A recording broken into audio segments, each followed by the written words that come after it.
কোনো কমেন্টের উত্তর না দিয়ে, ব্লগ না বানিয়ে ম্যাডলি বাঙালির হলো কী রে বাবা? ম্যাডলি বাঙালি এখন নিজেরাই নিজেদের জীবন নিয়ে নাস্তানাবুদ। তবুও আজকে এই সমস্ত বৃত্তান্ত বলবো শেষের দিকে। শুরুটা হবে এক জন্মদিনের গল্প দিয়ে। 24শে ফেব্রুয়ারি ছিল ছন্দকের জন্মদিন। আজ হচ্ছে 24শে ফেব্রুয়ারি সকালবেলা। বছরের প্রথমেই ক্যালেন্ডারটা হাতে পেয়ে যে 2-3টে দিন কী বার পড়েছে দেখে একটু ছোট করে প্ল্যান করে নেওয়া মনে মনে, সেই রকম একটা দিন হচ্ছে আজকে। কিন্তু ভগবানের হয়তো অন্যরকম প্ল্যান ছিল, তাই আজকে চারপাশটা এই রকম, ঠিক যেরকমটা আপনারা আগের ব্লগে দেখেছিলেন। তুষার ঝড়ের পরের সকালবেলা। পটুর স্কুলও ছুটি আজকে যথারীতি, বরফের কারণে এখনও স্কুল খোলেনি। তবুও জন্মদিন বলে কথা। এই মঙ্গলবারটাকে যদি বছরের বাকি মঙ্গলবারগুলোর থেকে আলাদা না করতে পারি, তাহলে কিন্তু বস ফ্যামিলিতে ঝামেলি আছে, তাই না? যতই হোক তুষার ঝড়, যতই হোক বেলচা চালিয়ে বরফ পরিষ্কার করে হাতে আর কোমরে ব্যথা, পেন কিলার খেয়ে হলেও বেরিয়ে পড়তে হবে। হয়তো বাড়িতে আজকে রান্না করতে পারিনি, মাটন কেনা হয়নি, ফ্রিজ থেকে কই মাছ বেরিয়েও ঢুকে গেছে, তবু আজকে বেরিয়ে পড়তে হবে। তিনটিতে মিলে বেরিয়ে পড়ছি, দুপুরে একটুখানি ঘুরে খেয়ে আসবো। এই ছোট্ট ভিডিওটার কারণ হচ্ছে, যাদের বাচ্চারা খুব নড়াচড়া করে, ফটো তুলতে দেয় না, তারা এরকম একটা ভিডিও করে স্ক্রিনশট নিয়ে নিতে পারেন। আমি পটুর জন্য তাই করি আর কি। তো চলুন, এখনও অনেক জায়গায় অনেক কিছুই বন্ধ, তার মধ্যে প্রধান হচ্ছে স্কুল বন্ধ। তবে স্কুল বন্ধ হওয়ায় আজকে যেটা হলো, পটু আমাদের সঙ্গে দিনটা কাটাতে পারছে। আজ আমরা যাচ্ছি একটা জায়গায় খেতে, আর জায়গাটাও ঠিক করেছি বাড়ির থেকে বেশ দূরে, যাতে একটুখানি লং ড্রাইভও হয়ে যায়। কারণ এখন চারপাশের যে অবস্থা, খুব একটা ঘোরা বেরোনো, বন্ধুবান্ধবদের বাড়িতে ডাকা, সেই সমস্ত সুযোগ নেই।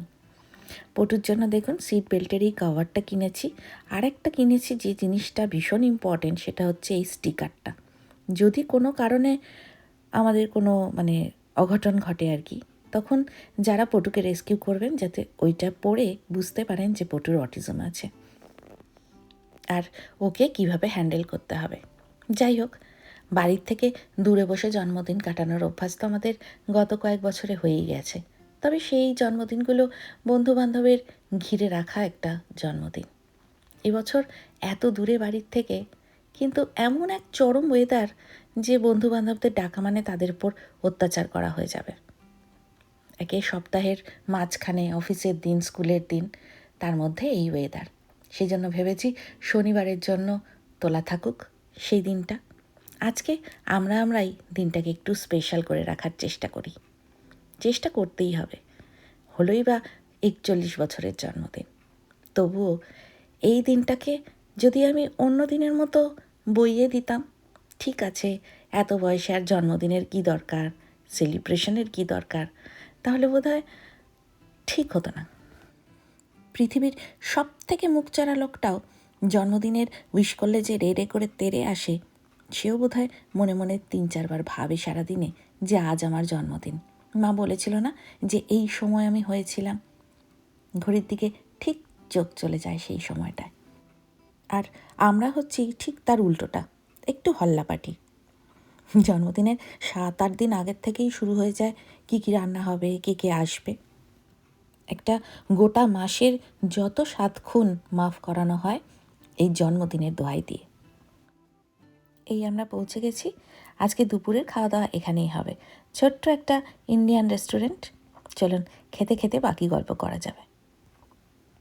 এই তো সেদিন পটু থেরাপি সেন্টার থেকে একটা ফর্ম ফিল আপ করতে দিয়েছিল, যেখানে লেখা ছিল যে আপনারা কি কি অনুষ্ঠান বা উৎসব সেলিব্রেট করেন। আমরা দুর্গা পুজোর পরে লিখেছিলাম যে তিনজনের জন্মদিন সেলিব্রেট করি। চলুন আমাদের স্টার্টারগুলো প্রথমে নিয়ে বসে যাই, তারপরে বাকি খাওয়া দাওয়াগুলো কী কী আছে দেখা যাবে।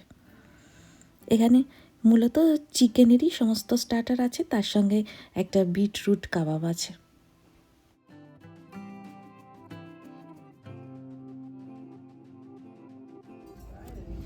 এই 2 রকমের কি টক জল? না, এটা তো ফ্রুট জুস, যেটা ওই তো পানিপুরি জল যেটা আমাদের ওই তেঁতুল জল তো হয় না, panipuri water. Happy birthday. Thank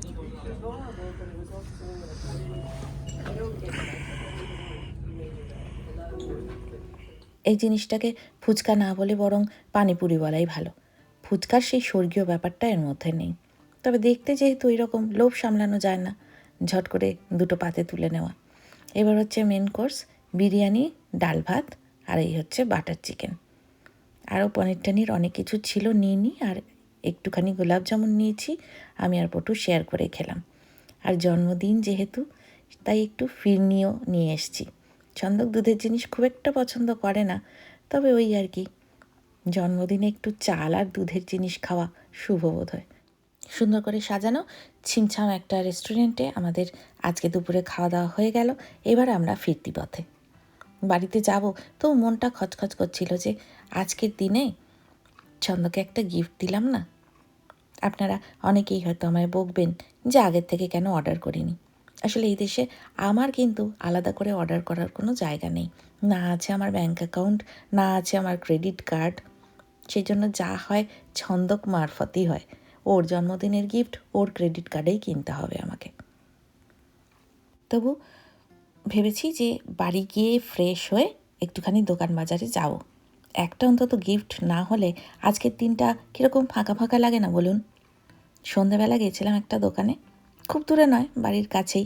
কিন্তু ছন্দকের আবার খুব খুঁতখুঁতানি। ওকে যে সারপ্রাইজ গিফট দেবো কিছু, ওর পছন্দ নাও হতে পারে। এক দুবার পাঞ্জাবি টাঞ্জাবি কিনে দেখেছি, ওর ওই গলার প্যাটার্ন ট্যাটার্ন নিয়ে অনেক সমস্যা থাকে। সেই জন্য একেবারে ওকেই বলেছি যে যা, তোর যেটা পছন্দ নে। আর সেই সুযোগে আমি এই কড়াইটা বাগিয়েছি। আমার এতটা বড় কড়াই আর ঢাকাওয়ালা ছিল না। এবার বাড়িতে লোকজন আসে বা আমাদের পটলাকও হয়, তখন একটু বেশি কোয়ান্টিটিতে রান্না করতে হয়। এটা যেমন 10.3 কোয়ার্টারের, বেশ বড়, মানে 3-4 কেজি মাটানো এটার মধ্যে হয়ে যাবে। যাই হোক, এই হচ্ছে ছন্দকের গিফট। এই ওয়ালেটটা আমি জোর করে কিনিয়েছি, আর ছন্দক পছন্দ করে নিয়েছে এই পারফিউমটা। এইটুকু পটুর আর আমার তরফ থেকে পটুমেনের বাবার জন্য। এইভাবে এই বছরের জন্মদিনটা কাটলো। এখন রাত্রিবেলা খোকা ঘুমালো, পাড়া জোরালো করে আজকে জন্মদিন শেষ হলো। তবে ব্লগ এখানে শেষ হলো না, ব্লগ শেষ হবে শনিবারের সেলিব্রেশন দিয়ে। তারপরে আপনাদের সঙ্গে এইটুকু ভাগ না করতে পারলে আমাদেরও ভালো লাগে না।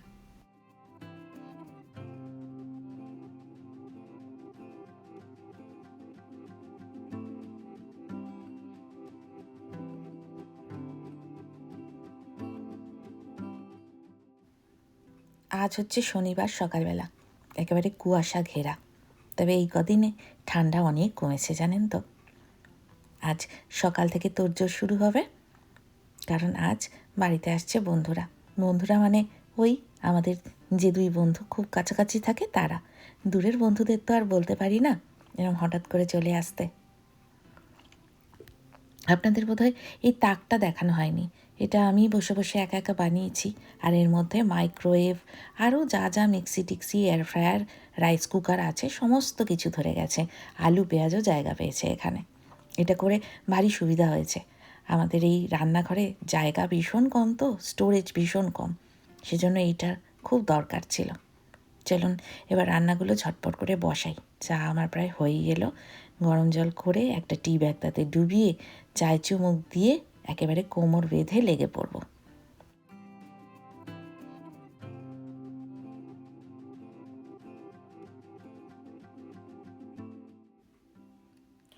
আজ বহুদিন পর ভেবেছি প্রেশার কুকারে মাটন না করে কড়াইতে করব।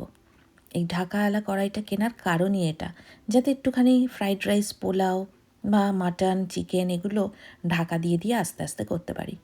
এটা একটু মেজে ধুয়ে নেব, তার আগে স্টিকারটা তুলে ফেলি। নিচটায় আগুনটা থাকবে, তো স্টিকারটায় আগুন লেগে যেতে পারে। মাটনটা গতকাল রাতেই ম্যারিনেট করে রেখেছিলাম, আজ করছি একটুখানি অন্যভাবে। আমি সাধারণত জিরে ফোড়ন দিই না মাটনে, তবে আজকে একটুখানি অন্যরকম করে করব বলে তেজপাতা, জিরে আর শুকনো লঙ্কা ফোড়ন দিলাম। কোনো রকম গরম মশলা আমি ফোড়নে দিলাম না, কারণ আজকে একটা মশলা আমি বানিয়ে নেব, সেইটা একেবারে শেষে ছড়িয়ে দেবো। ম্যারিনেট করা মাটনটা প্রথমে দিয়ে দিচ্ছি। এইটাই অল্প অল্প জল দিয়ে দিয়ে কষাবো। প্রথমে অবশ্য জল দেব না, খানিকক্ষণেই আদা রসুনের গন্ধটা, পেঁয়াজের গন্ধটা, সেগুলো যেন চলে যায় সেই মতো কষাবো। তবে কাঁচা পেঁয়াজ আমি এই ম্যারিনেশনে ব্যবহার করিনি, দিয়েছি বেরেস্তা। এক কাকিমা দেখবেন ইউটিউবে হোম ডেলিভারির রান্না দেখান, উনিই বলেছেন যে অনেক বেশি মাটন যখন ওনারা রান্না করেন তখন আস্তে আস্তে ঢাকা দিয়ে আর মাঝে মাঝে অল্প অল্প করে গরম জল দিয়ে ওনারা কষাতে থাকেন। আমিও সেইভাবেই আজকে করব, কারণ গরম জলটা অ্যাড না করলে আবার তলায় লেগে যেতে পারে। আর এই মশলাটা বানিয়ে নিচ্ছি, গোটা গরম মশলা, একটুখানি শুকনো লঙ্কা, জয়িত্রী আর জায়ফল। এইটা একেবারে শেষে যখন মাটনটা হয়ে যাবে তখন ওপর দিয়ে ছড়িয়ে অল্প একটু ঘি দিয়ে ঢাকা দিয়ে দেবো। এদিকে মাটনেও রং ধরতে শুরু করেছে, তবে এটা তো এখন অনেকক্ষণের ব্যাপার, ওই ঘন্টাখানেক সঙ্গে মাটন হবে এখন। আর ওইদিকে আমার বাকি রান্নাগুলোও চলছে।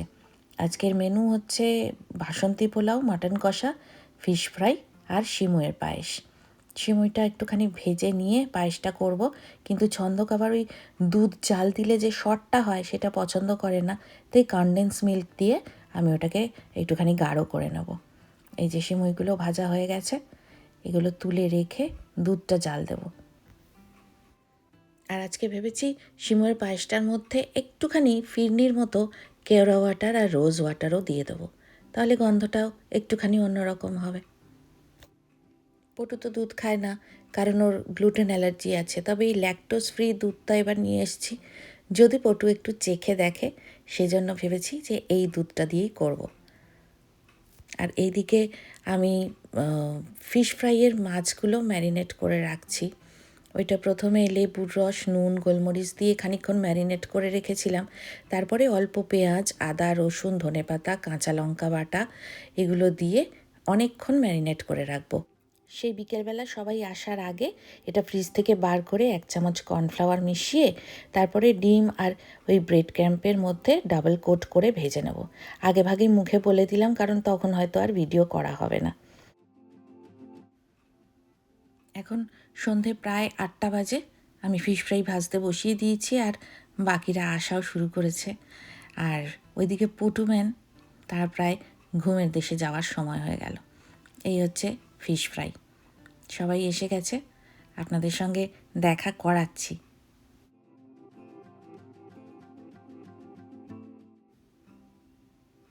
এখানে আমাদের দুজন চিফ গেস্ট বসে আছেন, দস্যি ছেলে লক্ষ্মী হয়ে বসে আছেন আজকে।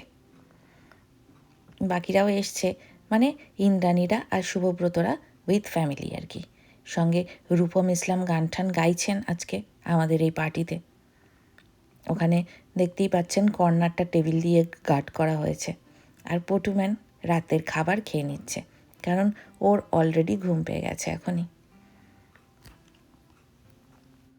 আমাদের সমস্ত অনুষ্ঠানে একটু গান বাজনা হয়, তবে এখানে বাজনার তো ব্যবস্থা নেই, একটু গানই হোক।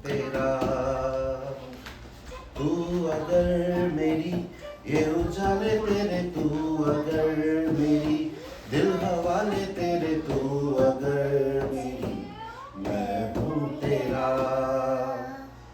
बेताब सा मोहब्बत का तू इनकलाब है मेरा जहां तेरी बाहों में ख्वाब ख्वाब है गहरा हुआ गहरा हुआ रंग आशिकी गहरा हुआ। অনেকগুলো কারণের মধ্যে এটা একটা কারণ, জানেন তো, যে ব্যাঙ্গালোরটাকে বড্ড মিস করি। গান বাজনাটা আমাদের এখানে সেইভাবে আর হচ্ছে না। আর এই দেখুন আমাদের ছোট্ট চিফ গেস্ট কীভাবে টিভি দেখছেন। চলুন এবার আমরা খাওয়া দাওয়াটাও মিটিয়ে নিই। এই হচ্ছে আমাদের মেনু। মাটনটা এইরকম দেখতে হয়েছে ফাইনালি, আলু টালু দিয়ে করেছি। আর এই হচ্ছে বাসন্তী পোলাও, আর এইটা হচ্ছে সিমইয়ের পায়েস। আমাদের এই 1 সপ্তাহব্যাপী জন্মদিনের সেলিব্রেশন আজকে এই সপ্তাহের শেষ দিনটায় এসে একেবারে 16 কলা পূর্ণ করে শেষ হলো।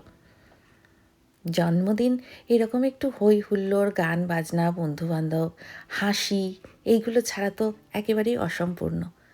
বিদেশে এসে আমরা খানিকটা হয়তো বদলে গেছি, আমাদের জীবনযাত্রা অনেকটা হয়তো চেঞ্জ হয়ে গেছে এখানে, তবুও মানুষের যেটা আর কি বেসিক ব্যাপার আর কি, সেগুলো তার বদলায় না, সেগুলো মানুষ সব জায়গাতেই খুঁজে নেয় ঠিক। জন্মদিন যেরকম কেক আর পায়েসের বাটি ছাড়া হয় না, সেরকম বোধহয় প্রিয় মানুষদের একটুখানি ভালোবাসার উপহার ছাড়াও শেষ হয় না। ছন্দক তো উপহার পেয়েইছে, সঙ্গে আমারও এটা প্রাপ্তি হয়েছে। ইন্দ্রাণী দিয়েছে এই দুটো জিনিস আমাকে, কারণ এই মাসেই তো আমাদেরও বিয়ের জন্মদিন ছিল। আজকের ব্লগটা এইখানে এই মুহূর্তে শেষ হতে পারত, তবে আপনাদেরকে তো না জানালে হবে না যে আমি কেন কোনো রকম কমেন্টের উত্তর দিতে পারছি না, আর কেন নতুন ব্লগও আসতে এত দেরি হচ্ছে। কারণ আমাদের লাইফ এখন এই রকম, সমস্ত জিনিস পোটলা করে তুলে রাখা হয়েছে। যে জন্মদিনের সেলিব্রেশন আপনারা দেখলেন, তার পরের দিনই আমাদের বাড়িতে হচ্ছে পেস্ট কন্ট্রোল, আর সেই জন্য এই ব্যবস্থা। এই সমস্ত গল্প নিয়ে খুব তাড়াতাড়ি ফিরে আসব, ধৈর্য ধরে পাশে থাকবেন, আর সবাই খুব ভালো থাকবেন। আজকের মতো আসি।